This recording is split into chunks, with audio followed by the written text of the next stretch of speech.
आदाब नमस्कार, मैं शाहिद उमर। स्वागत है आप सभी का सियासत टीवी के साउथ इंडिया एक्सप्रेस में। आइए देखते हैं मुख्य समाचार। बीआरएस के कार्यकारी अध्यक्ष के.टी. रामाराव ने आज तेलंगाना भवन में एक प्रेस वार्ता की और कांग्रेस के जुबली हिल्स उपचुनाव में लगभग 25,000 वोटों के अंतर से जीत हासिल करने के बाद जनता और अपनी पार्टी के कार्यकर्ताओं से हार से निराश नहीं होने को कहा। उन्होंने कहा कि पार्टी कांग्रेस को जवाबदेह बनाने में सफल रही और तेलंगाना में एक स्पष्ट विकल्प के रूप में उभरी है। उन्होंने अथक परिश्रम करने के लिए सभी नेताओं की सराहना की और उन मतदाताओं को धन्यवाद दिया जिन्होंने पार्टी के महत्वपूर्ण वोट शेयर में योगदान दिया। आपको बता दें कि कांग्रेस उम्मीदवार नवीन यादव ने 98,988 वोटों के साथ चुनाव जीता, जबकि बीआरएस उम्मीदवार मंगती सुनीता को 74,259 वोटों के साथ दूसरे नंबर पर रही। वहीं भारतीय जनता पार्टी के उम्मीदवार लंकाला दीपक रेड्डी 70,061 वोटों के साथ तीसरे स्थान पर रहे।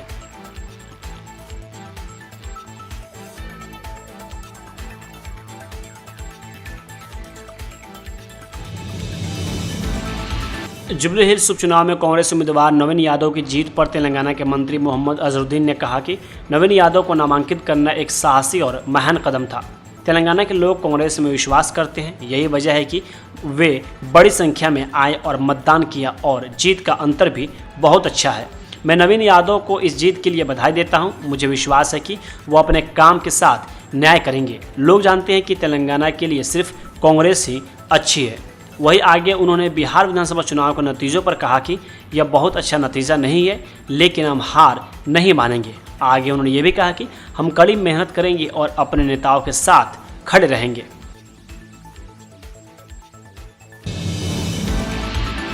जुबली हिल्स उपचुनाव में बीआरएस की हार के बाद पूर्व एमएलसी और तेलंगाना जागृति अध्यक्ष के कविता का बयान सामने आया है। उन्होंने एक रहस्यमय संदेश साझा किया जिसमें लिखा है, कर्म जवाब देता है। आपको बता दें कि कविता को इस साल 2 सितंबर को पार्टी विरोधी गतिविधियों के लिए बीआरएस पार्टी से निलंबित कर दिया गया था, जब उन्होंने अपने चचेरे भाई विधायक और पूर्व सिंचाई मंत्री टी हरीश राव पर कालेश्वरम लिफ्ट सिंचाई परियोजना पर पीसी घोष जांच आयोग के उनके पिता और पूर्व मुख्यमंत्री केसीआर को फंसाने की साजिश करने का आरोप लगाया था। उन्होंने कथित तौर पर अनियमितताओं में महत्वपूर्ण भूमिका निभाने और दोष बीआरएस सुप्रीमो पर डालने के लिए पार्टी नेता और पूर्व राज्यसभा सांसद जी संतोष कुमार और मेगा इंजीनियरिंग एंड इंफ्रास्ट्रक्चर के एमडी कृष्ण रेड्डी का भी नाम लिया।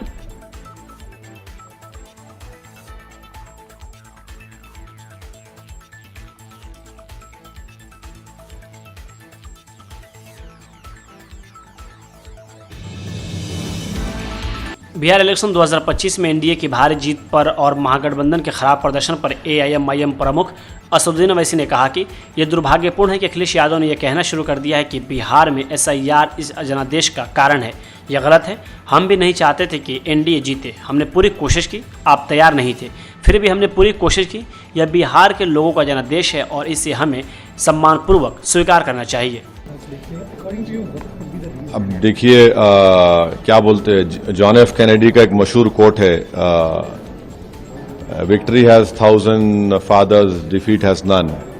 तो अब ये तो उनको सोचना है, मगर मैं तो इतना बड़ा पॉलिटिशियन नहीं हूं, मगर मुझे नजर आ रहा था कि ये रिजल्ट आ सकता।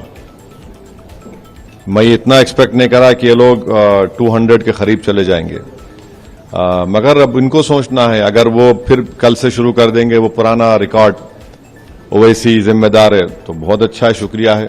मैं तो आपको रिक्वेस्ट करूंगा मेरा गाना बजाओ, मगर आप देख लीजिए। और अफसोस की बात है कि अखिलेश यादव अभी से कह रहे हैं कि बिहार का एसआईआर जिम्मेदार है इस कामयाबी का। ये गलत बात है। हम भी नहीं चाहते थे कि एनडीए जीते। हम पूरी कोशिश किए, आप लेने को तैयार नहीं थे, उसके बावजूद भी हम पूरी कोशिश किए। तो ये बिहार की जनता का फैसला है, उसको बड़ी इज्जत की निगाहों से हमको कबूल करना है। और अगर नीतीश कुमार को हम मुबारकबाद भी देते हैं और अगर वो वाकई में सीमांचल और बिहार का सही विकास करना चाह रहे तो हम कंस्ट्रक्टिव कोऑपरेशन करेंगे ताकि सीमांचल में खास तौर से इंसाफ हो सके।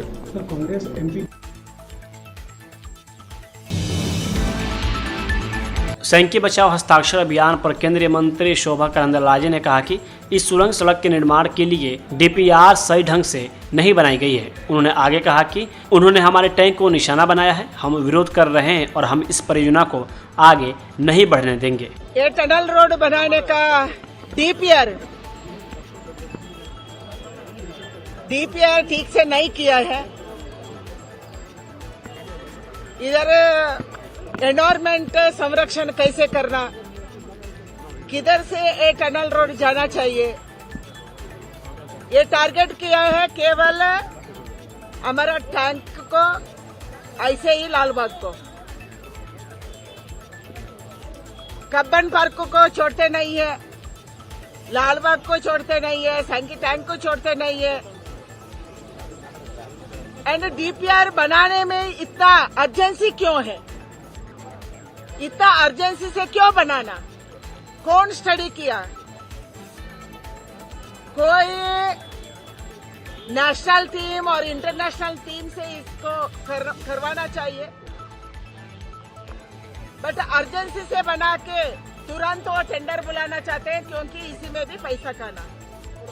कांग्रेस सरकार का एक ही मकसद है, एक ही लक्ष्य है, हर एक योजना में पैसा बनाओ, कमीशन ले लो। ये कमीशन का बहुत बड़ा धंधा का योजना है, इसीलिए हम विरोध कर रहे हैं, विरोध करते रहेंगे एंड उसको आगे बढ़ने नहीं देंगे, क्योंकि इसका पहले डीपीआर ठीक से बनाना चाहिए। आप डीपीआर को बेंगलुरु का लोगों का सामने रखो, चर्चा करो, बाद में हम देखेंगे।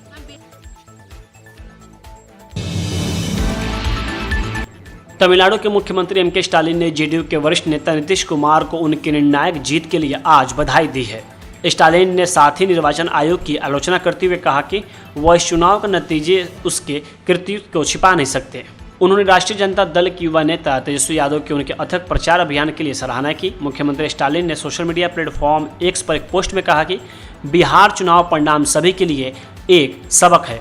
चुनाव परिणाम कल्याणकारी योजनाओं को लाभार्थियों तक पहुंचाए जाने, सामाजिक एवं वैचारिक गठबंधन, स्पष्ट राजनीतिक संदेश और अंतिम वोट पड़ने तक समर्पित प्रबंधन को दर्शाते हैं। उन्होंने कहा कि इंडिया गठबंधन के नेता अनुभवी हैं, जो संदेश को समझने और उभरती चुनौतियों से निपटने के लिए रणनीतिक योजना बनाने में सक्षम है। उन्होंने निर्वाचन आयोग की आलोचना करते हुए कहा कि इस चुनाव के नतीजे निर्वाचन आयोग के कृत्यों और लापरवाह कार्यों को नहीं छिपा सकते। निर्वाचन आयोग की प्रतिष्ठा अपने सबसे निचले स्तर पर पहुंच गई है। स्टालिन ने आगे कहा कि नागरिक ऐसे मजबूत और अधिक निष्पक्ष निर्वाचन आयोग के हकदार हैं, जिसके चुनाव संचालन में उन लोगों में भी विश्वास पैदा हो जिनकी जीत नहीं हुई है।